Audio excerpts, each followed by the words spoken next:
سماها وانت عايزنا بحب لو تضيق الأرض نسكن كالجل كل هذه الأرض ما تكفي مساحة.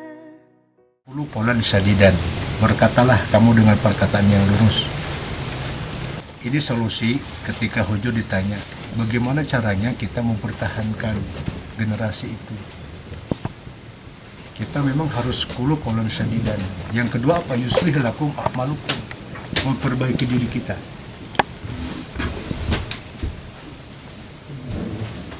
Pertama harus dengan perkataan yang lurus, yang keduanya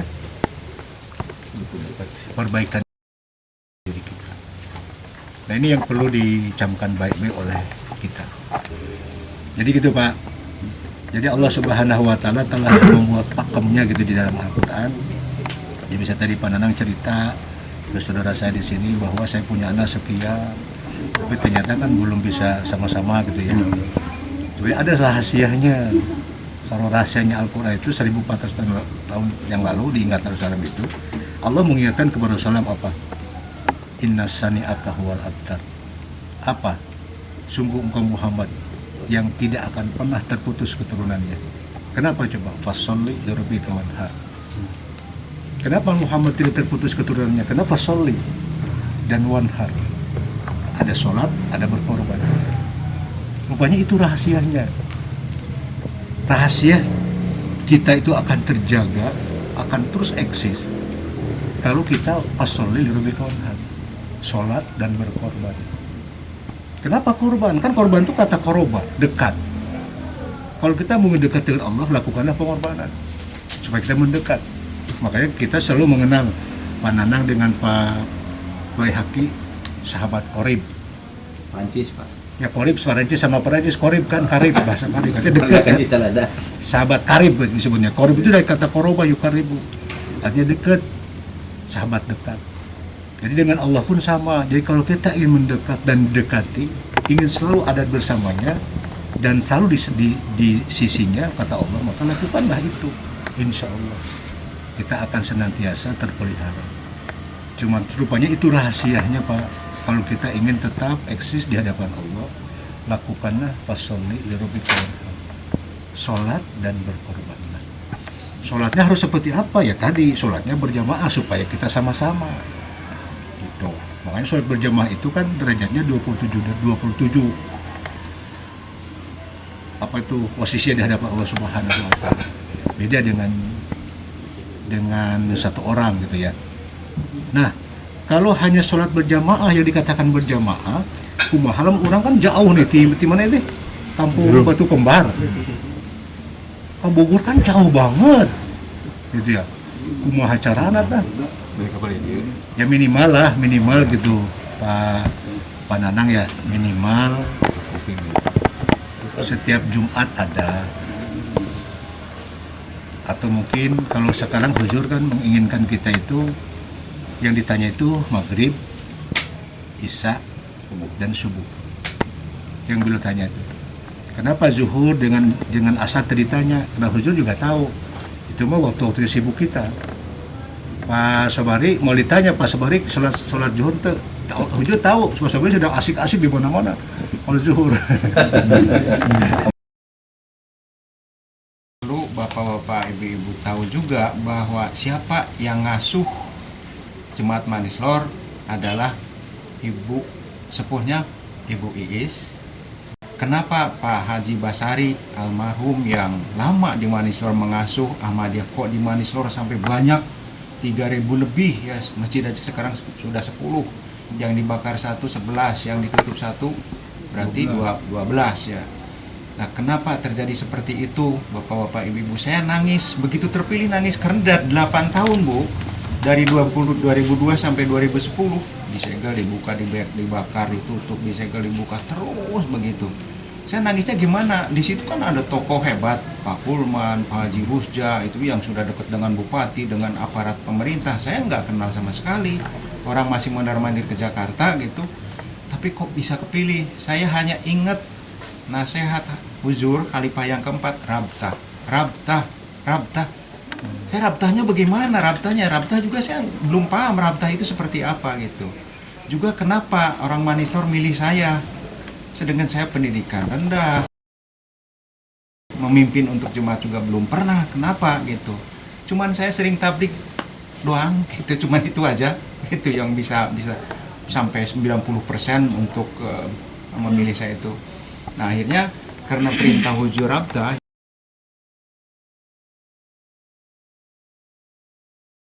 Nah untuk selanjutnya saya gimana? Rabtah itu pertama kali saya rabtah itu ketua Ponpes Kabupaten Kuningan, Ibu Bapak. Jadi datang ke ketua Ponpes itu saya melalui dikasih tahu sama simpatisan seorang dosen, Pak Nur Halim, katanya di sini kemarin kan saya ikut hadir waktu penyegelan besar-besaran itu. Ini ketua Ponpes sama santrinya memaksa ke atas, padahal sudah dibatasi sama Brimob, memaksa ke atas, akhirnya ditendang sama Brimob, pingsan ini ketua Ponpes ini, dirawat di rumah sakit. Akhirnya sudah sembuh, saya pengen silaturahmi. Kata Pak ini, dosen ini, tidak boleh, ini orang ini keras sama Ahmadiyah. Kalau khutbah Jumat aja tidak lepas dari kata-kata sesat, kafir, di luar Islam, sadatnya beda, kitab sucinya beda. Udah, jangan. Tapi saya maksa. Akhirnya dia nggak mau juga. Akhirnya saya punya kartu nama, tolong saya bilang gitu, ini aja nih kasih sama Pak Kiai ini ketua Ponpes, saya pengen silaturahmi. Akhirnya mau kartu nama itu, pedagang busana Muslim di Tanah Abang itu gitu. Akhirnya dijawab sama Pak Kiainya itu, silahkan datang ke rumah tapi tidak boleh bicara masalah agama. Itu di SMS seperti itu, tidak boleh bicara masalah akidah, tidak boleh bicara masalah Al-Quran. Akhirnya saya bawa sarung ke sana. Pertama kalinya tuh saya bawa sarung, ya akhirnya gimana?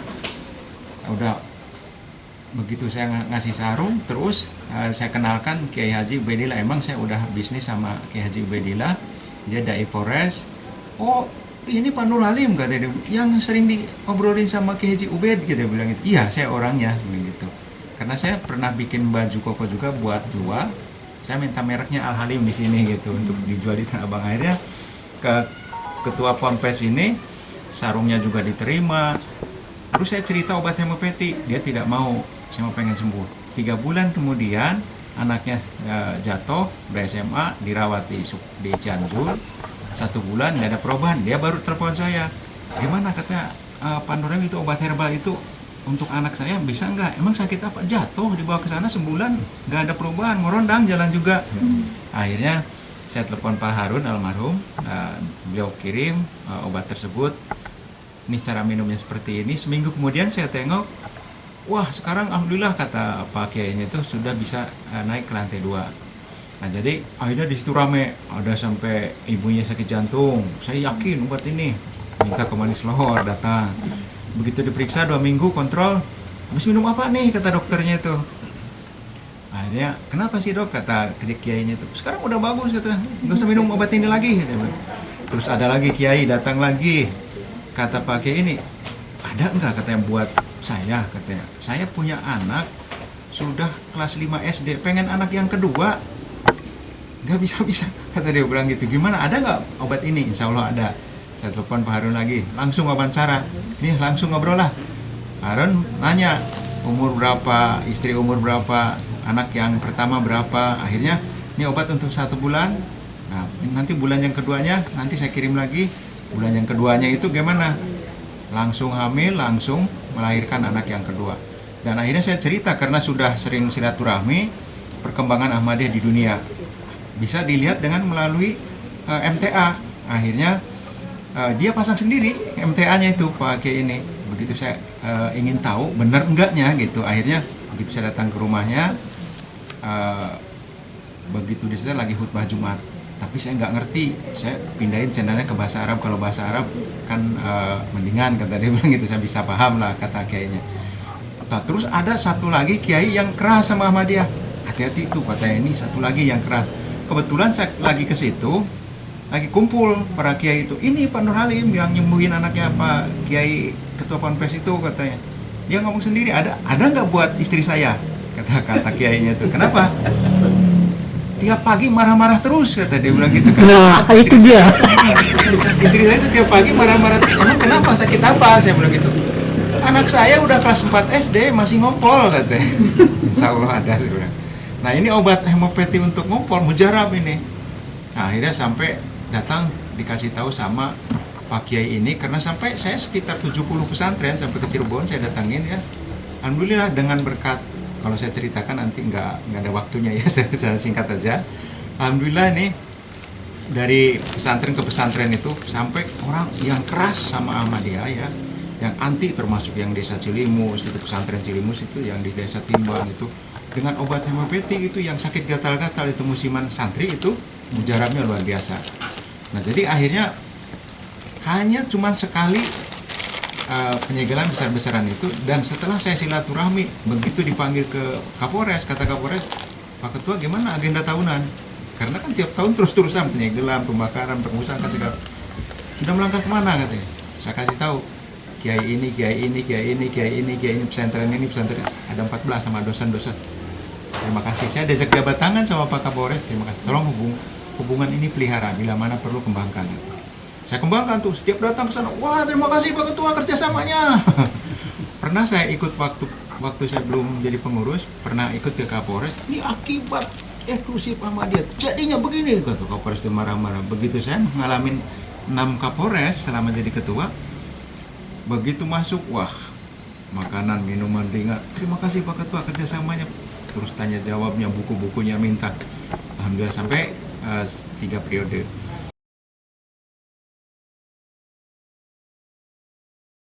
Alhamdulillah setelah ujian lulus ya, ujian lulus 8 tahun.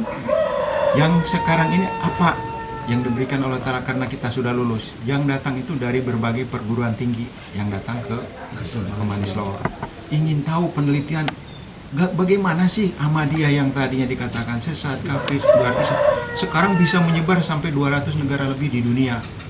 Biayanya dari mana gitu? Cara nyebarnya bagaimana? Itu pertanyaan-pertanyaan yang dari berbagai perguruan tinggi itu, sampai yang bikin tesis juga ya, gelar profesor itu ya doktor ya, Pak Pak Muhibat, itu begitu lulus gelar doktornya itu hampir 1 tahun lebih di Manislor itu mondar-mandir beatnya di Parung. Nah, terus kalau Pak Sodik itu setahun setengah di Manislor ya, 6 bulannya di Ahmadiyah Jerman. Dia selalu berita-beritanya hebat, itu orang Jogja ya. Terus juga ada yang bikin skripsi IAIN Cirebon ya, suaminya yang bikin skripsi, istrinya yang ikut sering ke Manislor, mimpi didatangi Imam Mahdi, sampai minta beat istrinya. Cuman suaminya, dulu saya juga belum selesai, katanya, kamu udah minta beat, ntar beatnya bareng.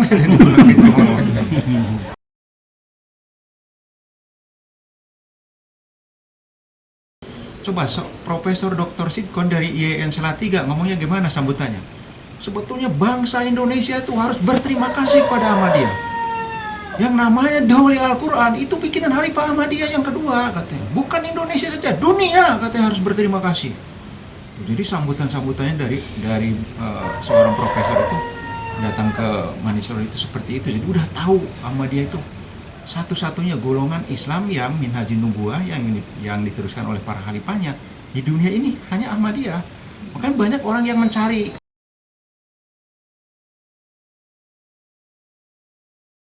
Di Tangerang pinggirannya di Rawasaban, ceritanya kita ini mau tablik ke pelelangan ikan ini. Jadi di pelelangan ikan itu, kata yang membawa saya pernah ke sana, dia itu di pelelangan itu sudah didoakan oleh Pak Mubalik Khairuddin Barus menghadap ke laut, katanya. 2 pojok itu sudah berdoa. Ada simpatisan nggak?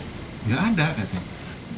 Saya berdoa terus-terusan kepada Allah Ta'ala, ya Allah, siapa yang sudah dibukakan hatinya? Gimana saya bertablik ke sana? Akhirnya saya ke sana itu terus-terusan saya berdoa sampai begitu muter-muter. Saya mau masuknya kemana? Ya Allah, tuntun kami kepada siapa yang sudah dibukakan hatinya. Saya nggak tahu di mana sih orangnya yang sudah dibukakan hatinya itu. Akhirnya masuk ke salah satu rumah. Begitu satu rumah masuk itu, ternyata dia ketua imam masjid di pelelangan ikan. begitu sudah ngobrol asal dari mana, asal dari Banten, udah ngobrol panjang lebar begitu ya. Saya menanyakannya gimana. Saya panggilnya Abah karena dia udah tua, imam masjid ya. Bah, ini menurut si Abah, kapan sih datang Imam Mahdi, Bah?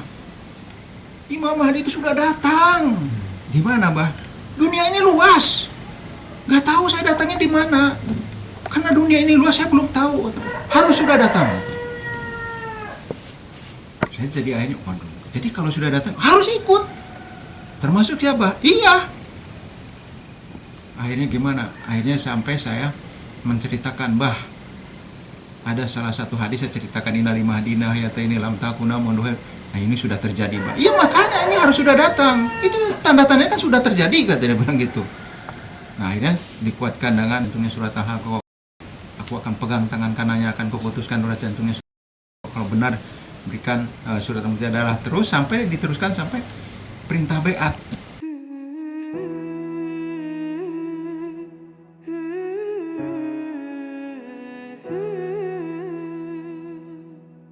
كل هذه الأرض ما تكفي مساحة لو نعيش بلا سماحة وانت عايزنا بحب لو تضيق الأرض نسكن كالجل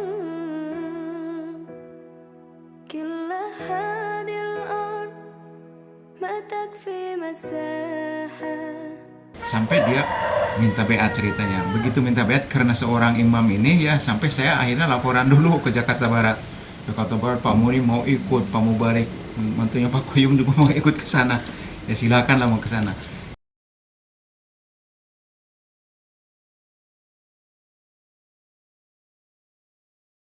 Nah, jadi seperti itu, Pak. Jadi kedatangan Imam Mahdi sedang ditunggu-tunggu. Muktamar NU saja wajib hukumnya. لو نعيش بلا سماحة وانت عايزنا بحب لو تضيق الأرض نسكن كالغل التحية وبسلام أنشروا وحل الكلام زي نود يحترام أب محبة وابتسام أنشروا بين الأنام هذا هو دين السلام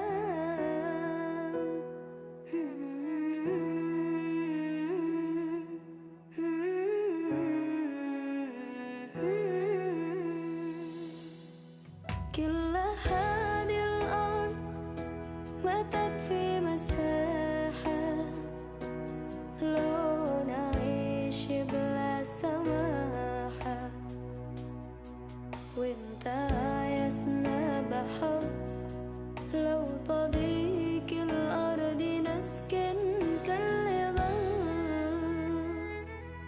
التحية وبسلام. Nah, kita yang sudah tahu kan kita pegangannya Al-Qur'an, Pak. Jadi kalau kata Al-Qur'an kalau ini palsu gitu kan, nggak nyampe ke sini lah, di keadaan India udah hancur gitu. Ini kan sampai udah 100 tahun lebih, sampai terus diberikan sampai perkembangan sampai 200 negara lebih, kurang apa gitu. Nah makanya sampai akhirnya masih di dekat Rara Saban itu ceritanya ada yang baiat ya, di luar pensiunan. Dia setelah menyatakan baiat, saya juga itu melalui Rabtah 3 balik ya, 3 kali ngobrol 3 minggu, berarti setiap minggu saya ke sana ngobrol, tapi ditinggal gitu, ngobrol ditinggal. Nah akhirnya waktu baiat itu dia salaman rangkul-rangkulan begini ceritanya. Begitu tadinya kan saya yang sering diobrolin kan suaminya, ibunya yang sering dengerin gitu. Begitu saya mau ngebaiatin suaminya, kok saya enggak diikutkan, kata dia bilang gitu, si istrinya itu. Saya ikut sekalian, kata dia bilang gitu, ikut. Candanya pengen disamain si istrinya itu. Si ibu kan nggak berpenghasilan. Siapa? Ini kan warung ini yang saya nungguin. Kalau suami kan itu ngelas pagar segala macam dia bilang gitu. Pengen disamain.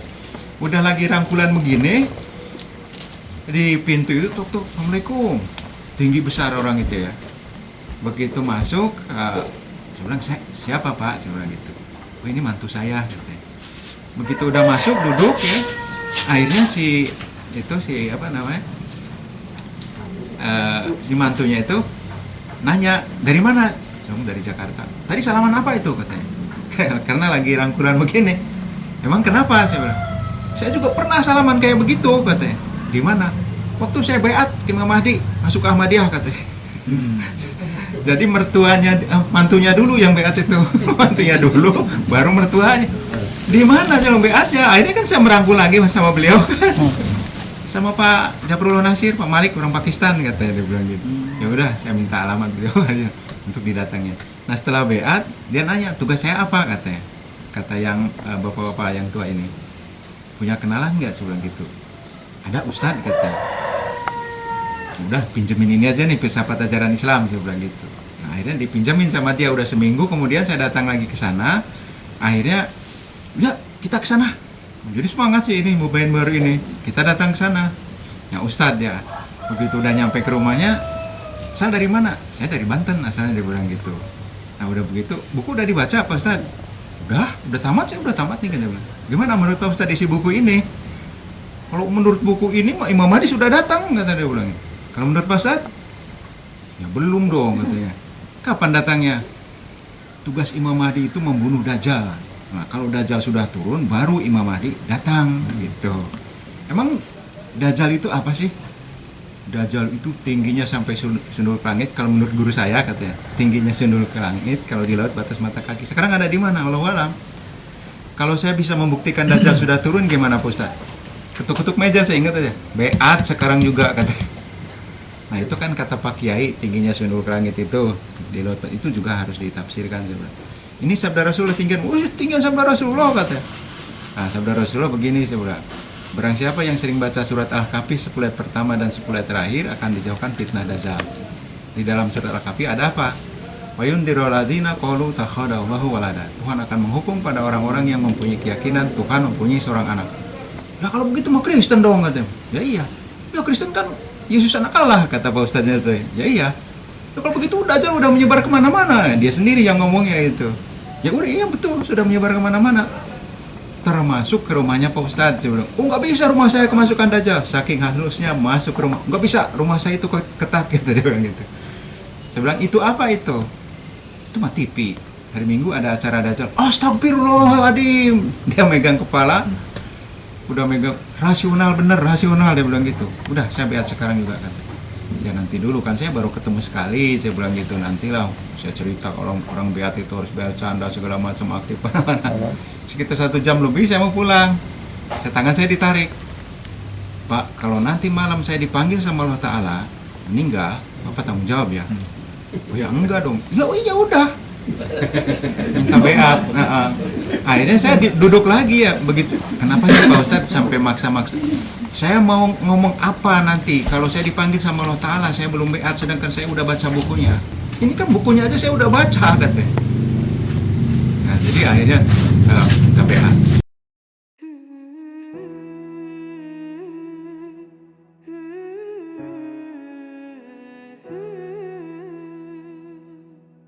كل هذه الأرض ما تكفي مساحة لو نعيش بلا سماحة وانت عايزنا بحب لو تضيق الأرض نسكن كالجل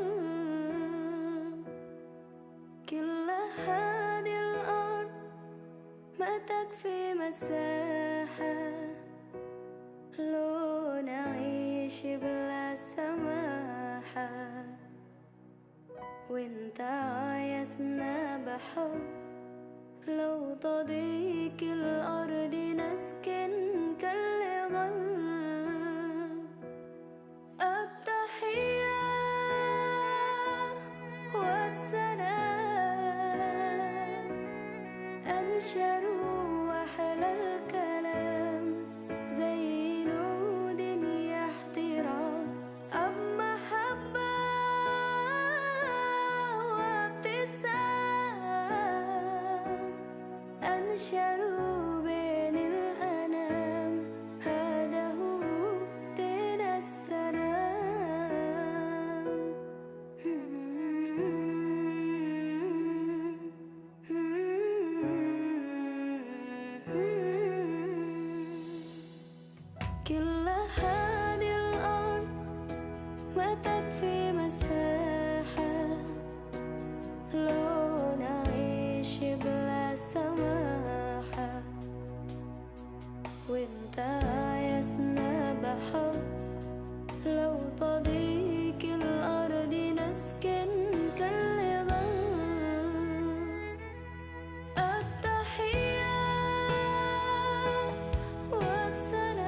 berkat karena sering tablik, jadi akhirnya saya kepilih jadi ketua. Alhamdulillah sekarang Manislor yang berdatangan dari berbagai perguruan tinggi, termasuk simpatisan dari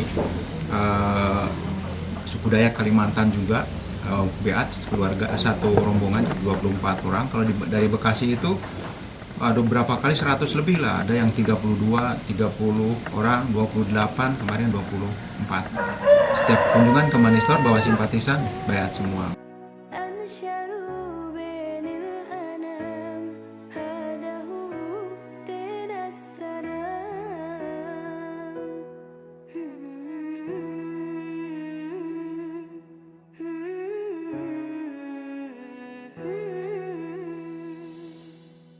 كل هذه الأرض ما تكفي مساحة لو نعيش بلا سماحة، وانت عايزنا بحب لو تضيق الأرض نسكن كاللغم.